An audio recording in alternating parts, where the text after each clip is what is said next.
up to 300, the companies will be now encouraged to take people on direct roles with themselves instead of taking them through contract. This actually increases or encourages formalization, and this is an aspect that needs to be understood more clearly. Setting off the flow wage is going to depend on various factors such as, the geography, the demography, and what is the earning capacity and the extent of consumption per family.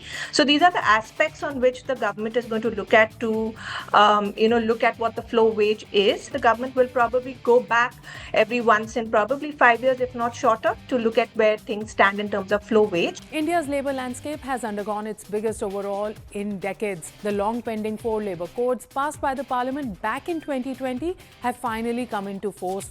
Together, they replace or rationalize 29 existing labour laws, marking the start of a new labour law regime across the country. So what are these and what do they mean? Well, the 4 codes, the Code on Wages, the Industrial Relations Code, the Code on Social Security, and the Occupational Safety, Health and Working Conditions Code. For example, for employees, the government says the reforms bring several key benefits. First, appointment letters will now have to be mandatory, ensuring formal documentation of work terms. Second, universal social security coverage has been expanded to include even gig and platform workers. These codes also guarantee the right to minimum wage and timely payment for all workers across sectors. Employees above the age of 40 will also be eligible for annual health checkups. Women will now be allowed to work night shifts across all sectors subject to safety conditions. And significantly, the Employee State Insurance Scheme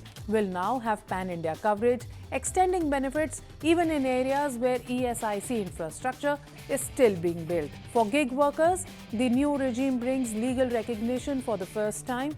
Aggregators such as ride-hailing, food delivery and e-commerce platforms will now be required to contribute 1 to 2% of their turnover to dedicated welfare funds aimed at improving social protection. For employers, the government says the codes will ease compliance.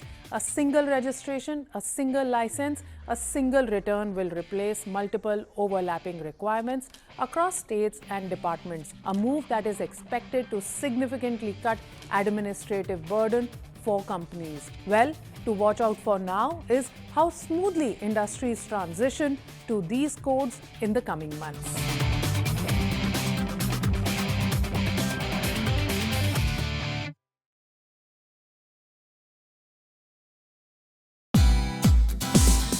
Thank you for watching CNBC TV 18.